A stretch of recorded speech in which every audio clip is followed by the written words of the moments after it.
नमस्कार दोस्तों।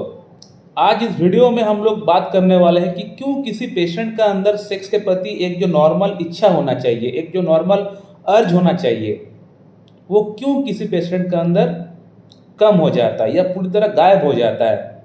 ये क्यों होता है, क्या कारण है इसका पीछे?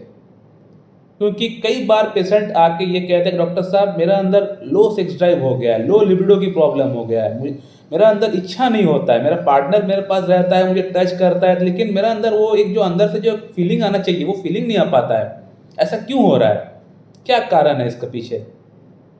मैंने आज से 1 महीना हो गया है सेक्स किए हुए, लेकिन अभी तक वो अंदर से जो फिर से दोबारा एक जो फीलिंग है, फिर से एक जो क्रेविंग है सेक्स करने के लिए, वो इच्छा बिल्कुल भी नहीं हो पा रहा है। वो अंदर से जो डिज़ायर है वो बिल्कुल भी जागरूक नहीं हो पा रहा है। क्या करूँ?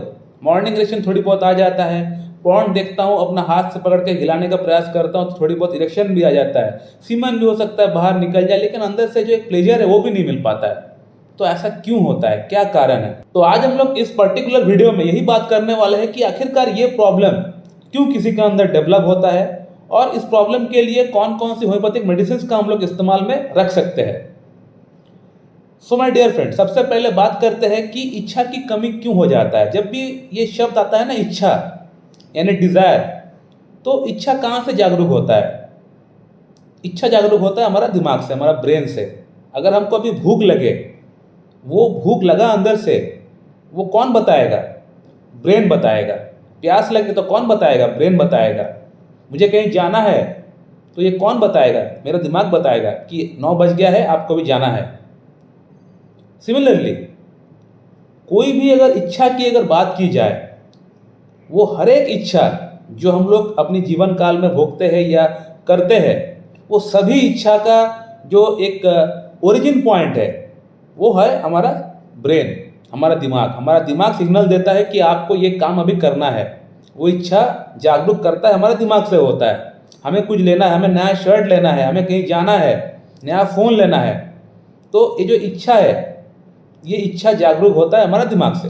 सिमिलरली सेक्स के प्रति जो इच्छा होता है, इसका जागरूक भी होता है, सेंटर पॉइंट जो है वो दिमाग ही है। ब्रेन से 2 हार्मोन रिलीज होता है, बोथ मेल एंड फीमेल। ऐसा नहीं किसी मेल में होता है, फीमेल में भी ये 2 हार्मोन निकलता है। हार्मोन्स का नाम है LH एंड FSH। LH का फुल फॉर्म होता है ल्यूटिनाइजिंग हार्मोन, FSH का फुल फॉर्म होता है फॉलिकल स्टिमुलेटिंग हार्मोन। ये 2 हार्मोन निकालती है हमारी पिट्यूटरी ग्लैंड, लेकिन पिट्यूटरी ग्लैंड खुद से ये 2 हार्मोन बना नहीं पाती है। ये 2 हार्मोन बनाने के लिए पिट्यूटरी ग्लैंड को ब्रेन का एक हिस्सा है हाइपोथैलेमस, उसका हेल्प लेना पड़ता है। हाइपोथैलेमस एक हार्मोन बनाती है जिसका नाम है GnRH, गोनाडोट्रोपिन रिलीजिंग हार्मोन। इस हार्मोन का हेल्प से पिट्यूटरी ग्लैंड ये 2 हार्मोन बनाती है LH एंड FSH, जिसका बेसिकली काम होता है बोथ मेल एंड फीमेल के अंदर जो भी सेक्सुअल ऑर्गन्स है उसको एक्टिव करना। और ना कि सिर्फ एक्टिव करता है, बल्कि ये 2 हार्मोन उसको मेंटेन भी करने का काम करता है, उसको रेगुलेट भी करने का काम करता है। पुरुषों के अंदर जो स्पर्मेटोजेनेसिस होता है, जो सीमन जो बनता है, वो ऐसे ही नहीं बनता है। दिमाग को सिग्नल आपका आता है जनानंग पे, तभी जाके ये स्पर्मेटोजेनेसिस होता है, सीमन बन पाता है। जब आप किसी ऑपोजिट सेक्स के पास बैठ के बात करते हैं, आपका अंदर जो एक एरोजल होता है, ये एरोजल ऐसे नहीं होता है, आपका दिमाग को सिग्नल आता है तभी जाके एरोजल हो पाता है। तो लो सेक्स ड्राइव या लो लिबिडो के पीछे जो मेन कारण है वो है लो LH FSH। अगर आपका अंदर LH FSH हार्मोन सही से सीक्रेट नहीं हो पाएगा या इसका लेवल अगर कम हो जाएगा, तो आपका अंदर लो सेक्स ड्राइव जैसी कंडीशन उत्पन्न हो सकता है। हालांकि इसके अलावा और भी 1-2 रीजंस है, जैसे कि हाइपोथायराइडिज्म और अनकंट्रोल्ड डायबिटीज। अगर किसी के अंदर अनकंट्रोल्ड डायबिटीज या हाइपोथायराइडिज्म है तो उस पेशेंट का अंदर भी लो सेक्स ड्राइव हो जाता है। इसके अलावा स्ट्रेस एक बहुत बड़ा फैक्टर है आजकल की डेट में, एंजाइटी एक बहुत बड़ा फैक्टर है। एंजाइटी के कारण से भी होता है, लेकिन जो मेन रीजन है, जो पैथोलॉजिकल कंडीशन है, वो है LH FSH का लो हो जाना या ठीक से निर्माण ना हो पाना, ये मेन रीजन है। अब दोस्तों बात करते हैं कि होम्योपैथी में इस पर्टिकुलर प्रॉब्लम के लिए कौन कौन सी मेडिसिन का हम लोग इस्तेमाल कर सकते हैं। फर्स्ट ऑफ ऑल मैं बोलना चाहूँगा कि होम्योपैथी में कोई भी प्रॉब्लम के लिए कोई फिक्स मेडिसिन पहले से नहीं होता है। होम्योपैथिक मेडिसिन काम करता है इंडिविजुअलाइजेशन थ्योरी पे। यानी कहने का मतलब जो पेशेंट आया है उसका लक्षण क्या है, उस लक्षण के अनुसार, उस कॉजिशन के अनुसार ही उसका मेडिसिन का सिलेक्शन होता है। चाहे प्रॉब्लम सेम ही क्यों ना हो, लेकिन ए और बी दोनों पेशेंट अगर सेम प्रॉब्लम के लिए आपके पास आया हो तो दोनों को सेम मेडिसिन दिया जाएगा प्रॉब्लम के लिए, ऐसा कोई गारंटी नहीं है। दोनों के लिए मेडिसिन जो सिलेक्शन होगा वो अलग अलग होगा। 90% चांसेस है अलग अलग मेडिसिन का सिलेक्शन होने का। लेकिन कुछ पेशेंट ऐसे भी होते हैं, डॉक्टर साहब मुझे एक जनरल मेडिसिन बता दीजिए, मैं पहले ट्राई करना चाहता हूँ, पहले मैं होम्योपैथी में थोड़ा सा कॉन्फिडेंस लेके आना चाहता हूँ, फिर मैं कॉन्फिडेंस ट्रीटमेंट कराऊंगा, क्योंकि होम्योपैथी में मेरा भरोसा नहीं है, मेरा बिलीव नहीं है। आपको जनरल मेडिसिन का नाम बताइए, पहले मैं पहले ट्राई करके देखना चाहता हूँ, उसके बाद मैं सोचूंगा कॉन्स्टिट्यूशनल ट्रीटमेंट मुझे कराना है या नहीं। तो मैं एक प्रोटोकॉल बताता हूँ, इस प्रोटोकॉल के तहत अगर आप इन मेडिसिन को इस्तेमाल करेंगे तो आपका LH-FSH का प्रॉब्लम काफ़ी हद तक 90% चांसेस है बिल्कुल ठीक हो जाएगा, और आपका लो सेक्स ड्राइव की जो प्रॉब्लम है ये भी ठीक हो जाएगा उसी के साथ। सो माय डियर फ्रेंड, इस प्रोटोकॉल के लिए आपको पहला जो मेडिसिन लेके आना है उसका नाम है pituitary gland. Pituitary gland medicine आपको 1 पोटेंसी में आपको लेके आना पड़ेगा, और इसका 2 बूंद आज सुबह, 2 बूंद कल सुबह 2 चम्मच पानी में मिला के आपको लेना है।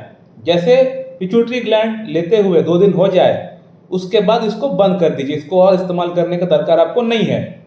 3rd डे ऑनवर्ड से आप ऑर्चिटिनम 3x नाम का एक मेडिसिन है जिसका ऊपर मेरा ऑलरेडी वीडियो है, ऑर्चिटिनम 3x, इसका 4 गोली सुबह शाम करके आप लेना स्टार्ट कर दीजिए। एवरीडे ऑर्चिटिनम 3x का 4 गोली सुबह, 4 गोली शाम को आप डायरेक्ट अपना जिम में डाल लीजिए और चूस लीजिए उसको।